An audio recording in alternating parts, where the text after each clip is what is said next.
이번에 서울에서 어린이대원 동물원에서 얼룩말 한 마리 탈출했어요.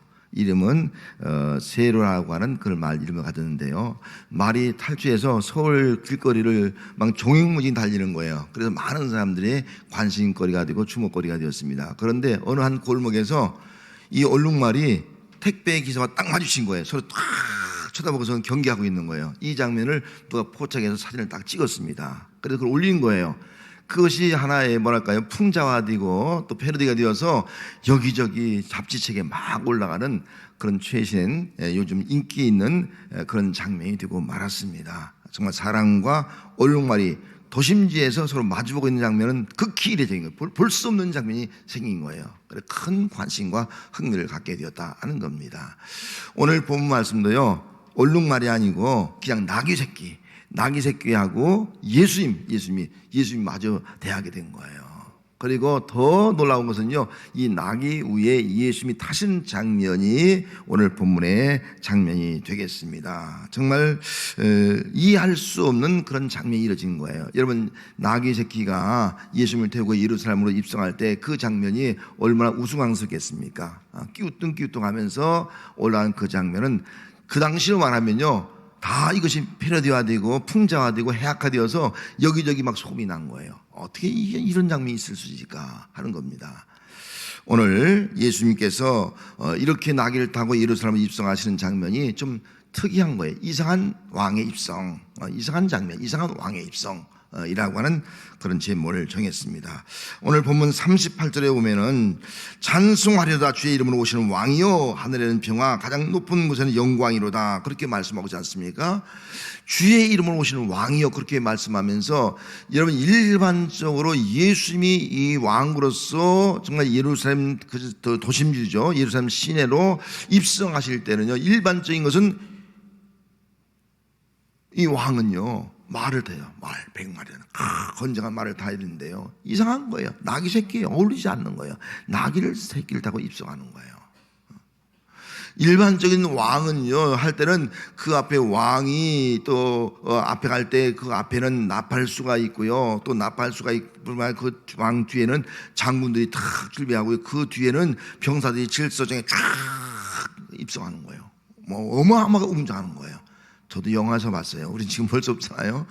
어마어마한 장면으로 웅장하는 거예요. 그런데 지금 예수님이 입성하는 건요, 지금 뭐 몇몇 소리가 그냥 몇몇 사람이 모여서 찬송하는 거예요. 하나님 앞에 찬송합니다. 주의 이름 오시니요. 이 정도예요. 너무나 우스꽝스러운 모습을 가지고 지금 예루살렘으로 입성을 하고 있습니다. 또 왕이 그 승리해서 도성으로 입성할 때는요, 그 온 백성들이 나와서 막 꽃바구니를 던지고 뿌리면서 대대적으로 환호하는데요, 여기는 좀 이상해요. 꽃바구니가 아니라 제자들이 자기 겉옷을 던져버리는 겉옷을, 얼마나 추해요. 입던 옷인데 그걸 던지면서 깔면서 예수님을 정말 환호하고 또 입성을 축하하는 그런 장면이 참으로 이상한 장면이다 하는 것을 알 수가 있습니다. 그리고 일반 왕들은요, 뭐 승리해서 들어가면 거대한 잔치를 베풀고요, 그거 막 먹고 마시 즐기잖아요. 근데 예수님은요, 예루살렘에 올라가서 우시는 거예요. 예루살렘 보시 우시는 거예요. 왜? 예루살렘의 그 멸망을 우시는 거예요. 정말 특이한 장면이에요. 기뻐해야 할 예수님이 예루살렘에 올라가시면서 가까이 가서 눈물을 흘리시는 그 모습, 정말 이례적이고 이상한 왕의 입성이다라고 볼 수가 있습니다. 예수님께서 나귀를 타시고 예루살렘을 입성하시는 그 모습이 좀 이상하지만은, 이상한 왕이지만은 그것은 구약성에 예언하는 말씀 그대로 성취입니다. 그래서 이사야 스가랴 9장 9절 말씀에 보면은 예수님이 어떤 분인가를 보여주고 있어요. 약속의 성취로 오신 분이라는 것을 보여주고 있습니다.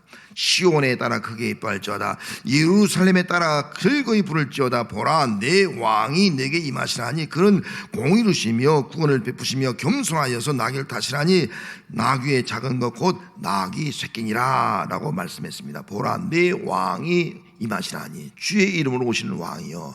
구약성에 예언한 대로 예수님은 왕으로 오셨고 왕으로 지금 예루살렘으로, 그 당시 이스라엘의 수도예요, 왕으로 입성하시는 그 모습을 볼 수 있습니다. 왕이란 말은요, 통치한다는 것이 아니겠어요? 왕이라는 것은 주의 나라를 이룬다는 것이 아니겠습니까?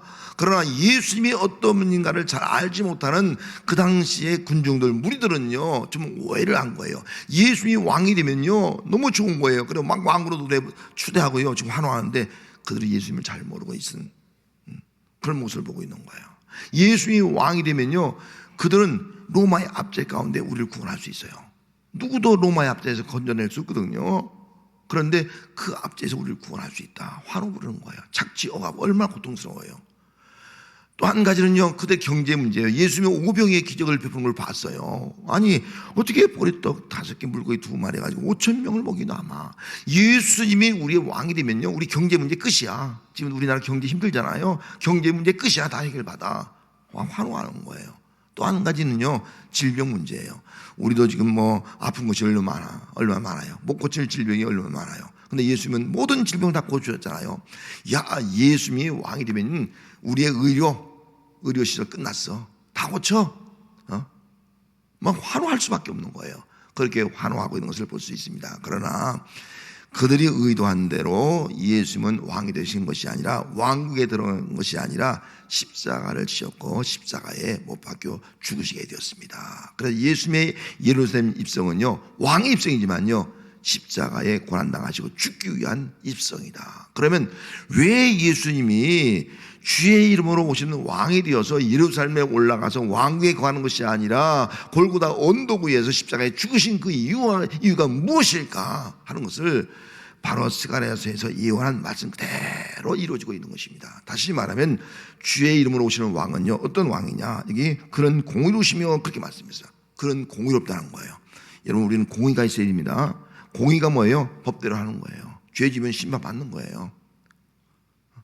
죄 지면요 형벌 받는 거예요. 죄 지면요 죄의 대가를 치르는 거예요. 감옥에 가는 거예요. 이것이 깨지면요 국가가 운영될 수가 없는 겁니다. 누구나 다. 그런데 여러분, 우리 가운데 죄 짓지 않은 사람 누가 있어요? 죄 지면 다 심판 받을 존재라고요. 우리는 다 심판 받을 존재예요. 그리고 히브리서 9장 27절 말씀에 보면요, 사람은 모든 사람이 죽어요. 죽는 것은 정한 이치예요. 죽은 이후에 심판이 있다는 거예요. 이 땅에서는 죄 짓고도 심판 안 받을 살 수 있거든요. 죽은 이후에 다 심판이 있다, 그렇게 말씀했습니다. 여러분, 이 심판 가운데 우리가 어떻게 구원받을 수 있어요? 심판을 누가 피할 수 있습니다. 아무도 피할 수가 없는 거예요. 그런데 예수님은 어떤 분이라고요? 공의로 주신 분. 예수님이 우리를 다 심판해야 돼. 하나님이 우리를 심판해야 돼. 그런데 하나님은 사랑이야. 우리 심판할 수가 없어. 그래서 예수님께서 대신 우리를 위해 심판받은 거예요.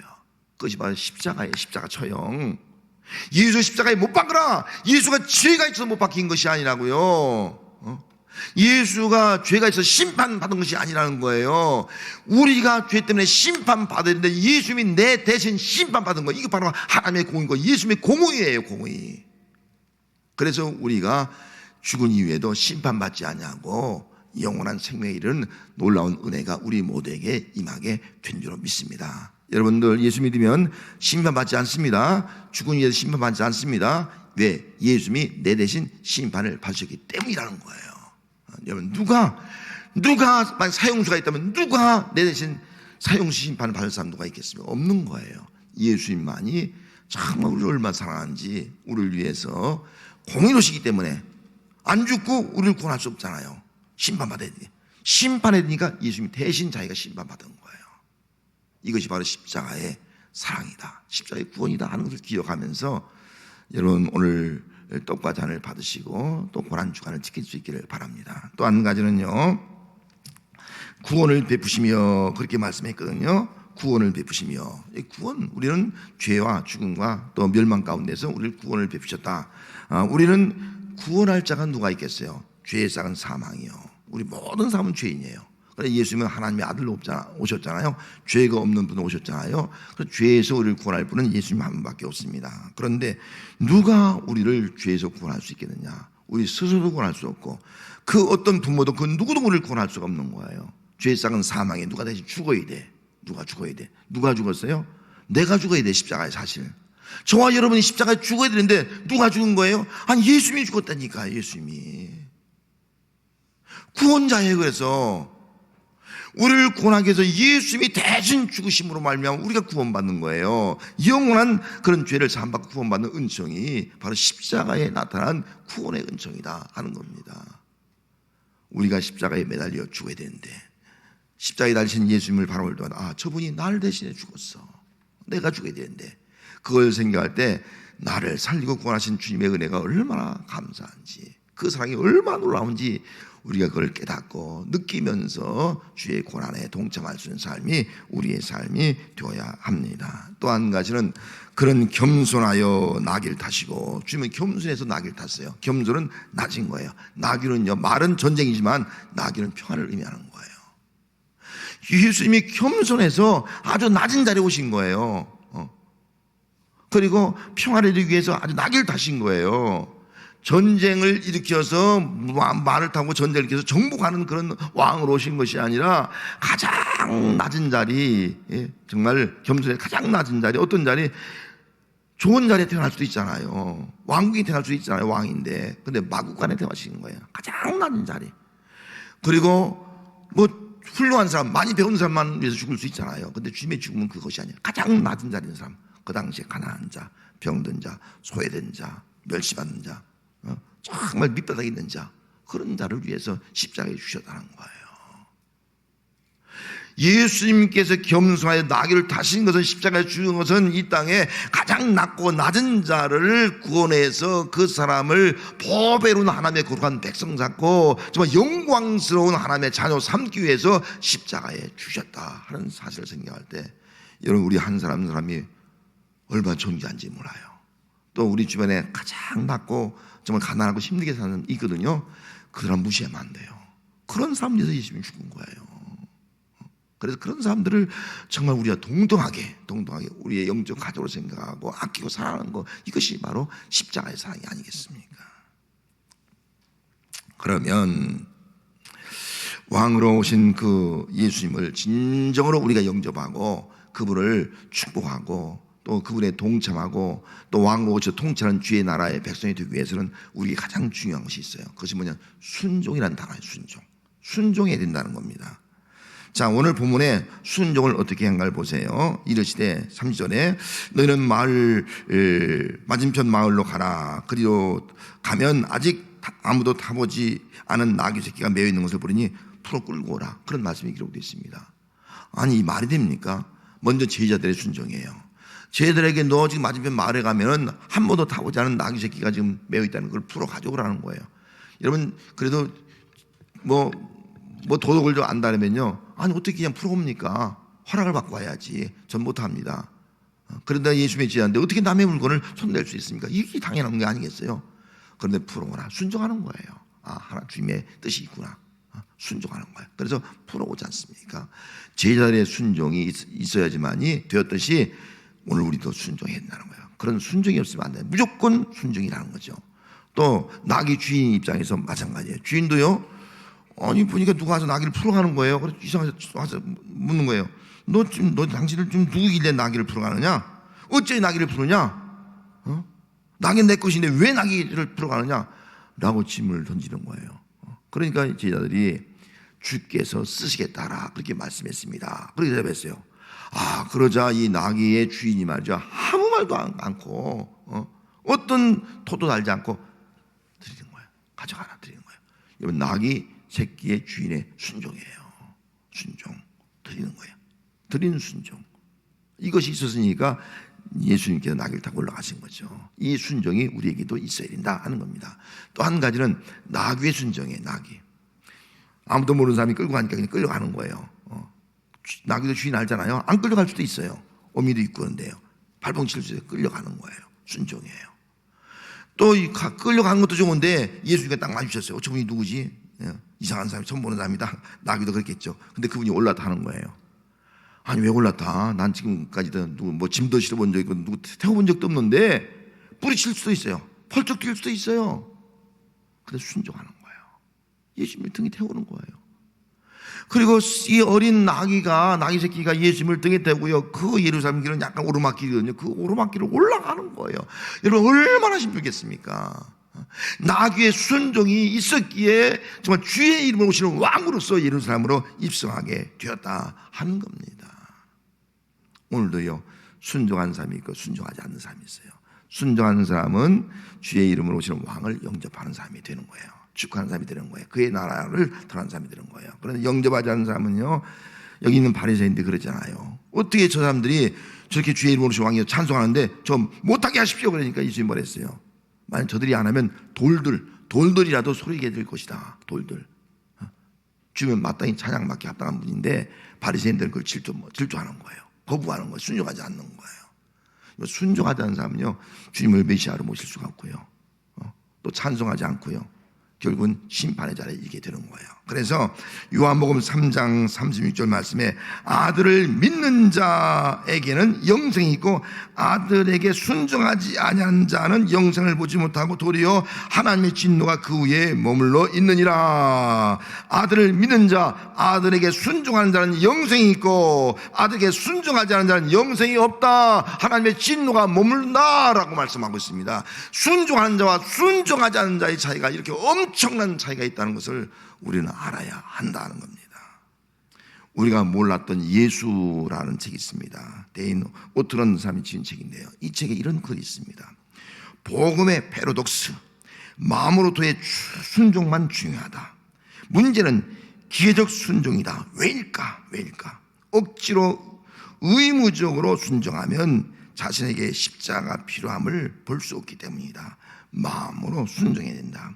하나님의 사랑을 얻기 위해서가 아니라 이미 사랑받은 자로서 순종해야 된다 라고 말씀했습니다. 여러분 오늘날도요, 기계적으로 순종하는 사람이 있어요. 여러분 기계적으로 순종하는 사람은 억지로 의무적으로 하는 사람이에요. 십자가를 보지 못해요. 순종의 의미가 없어요. 그러나 정말 마음으로 순종하는 사람은요, 이미 마음속에 하나님의 사랑을 받았어. 하나님의 사랑을 느끼고 있는 거예요. 그 사랑을 받았기 때문에 의무로 억지로 하는 것이 아니라 자발적으로 순종한, 자발적으로 순종해서 예수님을 내 등 위에 태우는 거예요. 예수님은 예루살렘에 올라갈 때 누굴 어린 나귀 새끼를 타고 등에 타고 예루살렘으로 입성하시는데 그분이 바로 주의 이름으로 오시는 왕이에요. 여러분 오늘 우리가 종료주의를 맞이하고 이제 고난주간을 맞이합니다. 저는 바라는 것은 우리 모두가 다 나귀가 됩시다. 그래 순종합시다. 내 등 위에 누굴 태웁니까? 예수님을 태웁시다. 이 나귀의 순종이에요. 예수님을 태우고 힘이 들어요.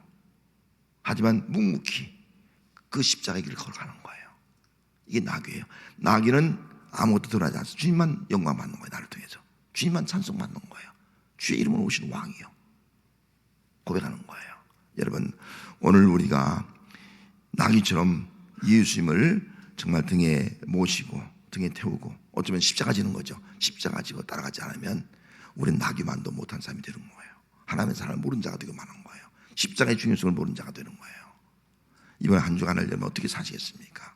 정말 예수님이 왜 예루살렘에 오셨고 십자가에 죽으실 이유가 무엇인가를 우리가 다시 한번 깨닫고 우리 모두 나귀 새끼가 되어서 순종한 마음 가지고 예수님을 내 등 위에 태우고 그리고 십자가 지고 주님을 따라가면서 정말 주님을 찬송하고 주님이 진정한 나의 왕, 우리 가족의 왕, 이 땅의 왕이 되어 주님의 나라가 이루어지는 삶을 사는 삶이 오늘 우리의 삶이 되어야 할 줄로 믿습니다. 기도하겠습니다.